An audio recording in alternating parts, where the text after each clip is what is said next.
السلام علیکم. بول نیوز ہیڈ کوارٹرز میں آپ کو خوش آمدید کہیں گے. میں ہوں آپ کے ساتھ سہریش زہیب اور میں ہوں محمد کامران. ہیڈ لائنز آپ نے جانی بلیٹن میں آج آپ دیکھ سکیں گے. ہیلی کاپٹر مل گیا. 6 سپوت قربان. قوم سوگوار. حکومت کو دھچکا. فیصلہ عدالت میں. شہر کے شہر ڈوب گئے. شائقین کرکٹ کا انتظار ختم. اور گاڑی بھی، روبوٹ بھی، ٹرانسفارمر بھی. بلوچستان میں پاک فوج کے لاپتہ ہیلی کاپٹر کا ملبہ وندر گوٹھ لسبیلا کے قریب سے مل گیا ہے. آئی ایس پی آر نے حادثے میں کور کمانڈر لیفٹیننٹ جنرل سرفراز علی سمیت تمام 6 افسران کی شہادت کی تصدیق کر دی ہے. آئی ایس پی آر کے مطابق ہیلی کاپٹر فلڈ ریلیف آپریشن پر مامور تھا. ابتدائی تحقیقات کے مطابق حادثہ خراب موسم کے باعث پیش آیا. مشکل میں گھری قوم نے پکارا، قوم کے محافظ جان کی پرواہ کیے بغیر دوڑے چلے آئے. دھرتی کے بیٹے ہم وطنوں کی مدد کرتے ہوئے جام شہادت نوش کر گئے. پاک فوج کے لاپتہ ہیلی کاپٹر کا ملبہ مل گیا. کور کمانڈر لیفٹیننٹ جنرل سرفراز علی سمیت تمام 6 افسران شہید ہو گئے. آئی ایس پی آر نے تصدیق کر دی. D G I S P R کے مطابق ہیلی کاپٹر کا ملبہ لسبیلا میں وندر کے قریب موسا گوٹ سے ملا. Helicopter flood relief operation پر مامور تھا. D G Pakistan coast guard brigadier Amjad Hanif کی شہادت کی بھی تصدیق ہو گئی. بریگیڈیئر امجد حنیف کی بطور میجر جنرل ترقی کی منظوری بھی ہو چکی تھی. دیگر شہداء میں بریگیڈیئر محمد خالد، میجر سعید احمد، میجر طلحہ منان اور نائک مدثر فیاض شامل ہیں. ابتدائی تحقیقات کے مطابق ہیلی کاپٹر کو حادثہ خراب موسم کے سبب پیش آیا. بلوچستان میں آرمی ہیلی کاپٹر حادثے نے پاک وطن کے 6 بہادر سپوتوں کو دھرتی سے چھین لیا. شہید ہونے والے کور کمانڈر سرفراز علی کا تعلق آزاد کشمیر ریجمنٹ سے تھا اور وہ آئی جی ایف سی بلوچستان سمیت اہم عہدوں پر اپنی پیشہ ورانہ خدمات سر انجام دے چکے ہیں. داخلی دشمنوں کے خلاف جنگ کے اہم سپاہی، پاکستان آرمی کی 12ویں کور کے کمانڈر، آخری سانس تک پاکستان کی خدمت پر مامور رہے. لیفٹیننٹ جنرل سرفراز علی کا تعلق پاکستان فوج کی 6 آزاد کشمیر ریجمنٹ سے تھا. لیفٹیننٹ جنرل سرفراز نے اپنی پیشہ ورانہ زندگی کا بڑا حصہ ملک کی داخلی دشمنوں سے نجات دلانے کے لیے وقف کیا تھا. شہید لیفٹیننٹ جنرل سرفراز علی کور کمانڈر کوئٹہ تعیناتی سے قبل بلوچستان میں ہی آئی جی ایف سی اور اسٹاف کالج کوئٹہ کے کمانڈنٹ کے طور پر فرائض سر انجام دیتے رہے. شہید ملٹری انٹیلیجنس کے سربراہ، ٹرپل ون بریگیڈیئر کے کمانڈر اور امریکی دارالحکومت واشنگٹن میں پاکستانی سفارت خانے میں دفاعی اتاشی کے طور پر بھی اپنے فرائض سر انجام دے چکے ہیں. انہیں نومبر 2020 میں لیفٹیننٹ جنرل کے عہدے پر ترقی ملنے کے بعد کور کمانڈر کوئٹہ تعینات کیا گیا تھا. اور ناظرین، سانحہ کوئٹہ میں شہادت پانے والوں میں لاڑکانہ سے تعلق رکھنے والے پائلٹ میجر سعید تنیو بھی شامل ہیں، جن کی شہادت کی اطلاع ملتے ہی گاؤں سجاول تنیو میں تعزیتی صف بچھا دی گئی. مزید معلوم کر لیتے ہیں بول نیوز کے بیورو ہیڈ شیراز پٹھان سے. جی شیراز، بتائیے گا.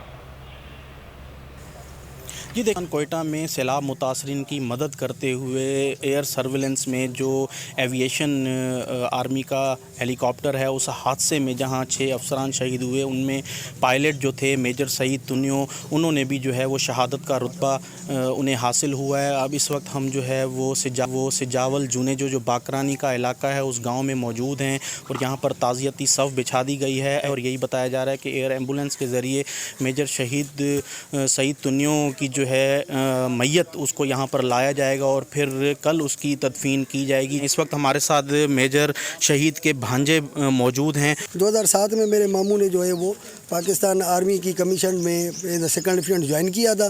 اس کے بعد کیپٹن پروموٹ ہوئے ہیں، پھر اس کے بعد میجر کا پروموشن لیا تھا. انفینٹری میں اس نے جوائن کیا تھا ایز سیکنڈ لیفٹیننٹ. بعد میں اس نے ٹریننگ کر کے کچھ کورسز کر کے اس نے اپنی جو ونگ وہ ایویشن میں کر دی تھی. تو وہ سر اس کا پیشن یہ تھا کہ اللہ معاف کرے، جس طرح یہ حادثات ہوتے رہتے تھے، جو قدرتی آفات آتی تھی، ہر اس میں آگے ہوتا تھا مشن میں. یہ بھی جو بلوچستان میں ایک سیلابی ریلا آیا تھا، اتنی تباہی تھی، تو جس دن آیا ہے، جس دن آپریشن شروع ہوا تھے، شروع سے ماموں اس کو لیڈ کر رہا تھا آپریشن کو. اور کل اس کو اللہ پاک نے جو ہے وہ جامع شہادت نوش فرمائی ہے.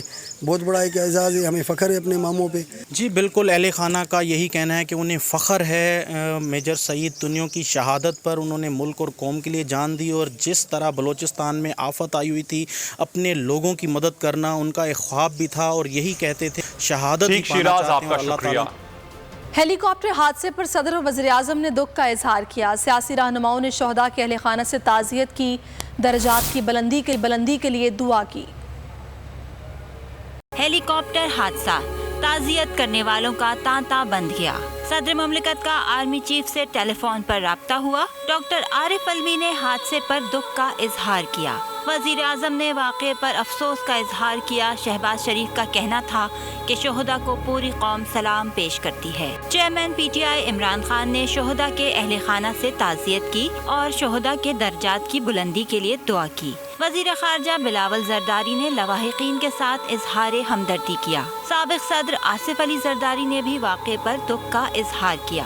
حادثے پر حمزہ شہباز نے افسوس کیا, لواحقین کے صبر کے لیے دعا کی. چیئرمین سینٹ صادق سنجرانی نے حادثے پر اہل خانہ سے تعزیت کی.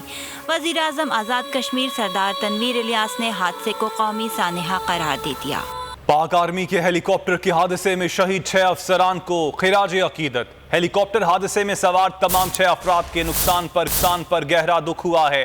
پاکستان تحریک انصاف کے مرکزی سیکرٹری جنرل اسد عمر کا اظہار افسوس. کہا لیفٹیننٹ جنرل سرفراز علی کے ساتھ بات چیت ہوئی تھی. وہ نہ صرف ایک اچھے آفیسر تھے بلکہ ایک اچھے انسان بھی تھے. بلوچستان کے لوگوں کی مدد کرنے کی ان کی دلی خواہش مجھے یاد ہے. جنرل سرفراز جو ہیں کور کمانڈر جو تھے سدرن کمانڈ کے, میں ان کے ساتھ ذاتی طور پہ بھی انٹریکٹ کر چکا ہوں. ایک انتہائی شاندار افسر ہونے کے ساتھ ساتھ بہترین انسان, اور جو چیز میرے ذہن میں سب سے زیادہ ان کی چسپاں ہے, پہلی دفعہ جب میں ملا اس کے بعد سے جتنی بھی ملاقاتیں ہوئی, ایک درد رکھتے تھے بلوچستان کے عوام کے لیے. اور بہت ہی ہمارے لیے افسوس کی بات ہے کہ اتنا اچھا انسان, اتنا اچھا افسر, اور باقی جو ہمارے سارے افسر جو قوم کی خدمت کے لیے نکلے ہوئے تھے وہ جاں بحق ہوئے, شہید ہوئے. تو اللہ تعالیٰ سب کو اپنی جنت میں جگہ مقام عطا کرے. حکومتی اتحاد کے دل کے ارما ہی رہ گئے. تحریک انصاف نے فارن فنڈز نہیں لیے. الیکشن کمیشن نے تصدیق کر دی. فنڈنگ ممنوع قرار دیتے ہوئے شو کاز نوٹس جاری کر دیا گیا. محفوظ فیصلہ چیف الیکشن کمیشن نے سنایا. تحریری حکم نامہ بھی جاری کر دیا. متفقہ فیصلے میں کہا گیا کہ تحریک انصاف نے ممنوع فنڈنگ حاصل کی. 34 غیر ملکیوں سے فنڈز لیے گئے. پی ٹی آئی نے 8 اکاؤنٹس کو مانا, 13 پوشیدہ رکھے. آرٹیکل 17 شق 3 کی خلاف ورزی کی گئی. الیکشن کمیشن نے فنڈنگ سے متعلق عمران خان کا بیان حلفی غلط قرار دے دیا. استفسار کیا, بتایا جائے کہ ممنوع فنڈنگ کیوں ضبط نہ کی جائے. ای ڈی ایم اور حکومتی اتحاد کو دھچکا. تحریک انصاف پر فورن فنڈنگ ثابت نہ ہو سکی. الیکشن کمیشن نے فنڈنگ ممنوع قرار دیتے ہوئے شو کاز نوٹس جاری کر دیا. محفوظ متفقہ فیصلہ چیف الیکشن کمشنر نے سنایا. 68 صفحات پر مشتمل تحریری حکم نامہ بھی جاری کر دیا. تحریری فیصلے کے مطابق پی ٹی آئی کو ممنوعہ ذرائع سے فنڈنگ موصول ہوئی. 34 انفرادی 351 غیر ملکی کاروباری اداروں اور کمپنیوں سے فنڈز لیے گئے. ممنوعہ فنڈز مخفی رکھے گئے. 8 اکاؤنٹس کو تسلیم کیا, 13 کو پوشیدہ رکھا. اسٹیٹ بینک ریکارڈ کے مطابق 13 اکاؤنٹس پی ٹی آئی کے سینئر رہنما چلا رہے تھے. پی ٹی آئی نے پولیٹیکل پارٹیز آرڈر کی بھی خلاف ورزی کی. ووٹن کرکٹ لمیٹڈ سے $21,51,500 وصول کیے گئے. Bristol engineering services FZ LLC Dubai سے $49,965 وصول ہوئے. ای پلانٹ ٹرسٹریز سے $1,00,000 وصول کیے گئے. SS مارکیٹنگ سے $1,741 ملے. LLC کے ذریعے $19,74,500 کی ڈونیشنز ٹرانسفر کی گئیں. P T I Canada corporation کی طرف سے $2,79,822 بھیجے گئے. سنگاپور سے مس رومیتا شیٹی نے $13,750 کے فنڈز دیے. مجموعی طور پر $51,22,278 وصول کیے گئے. الیکشن کمیشن کے مطابق انور برادرز نے $78,000 دیے. Zain cotton private limited $10,000.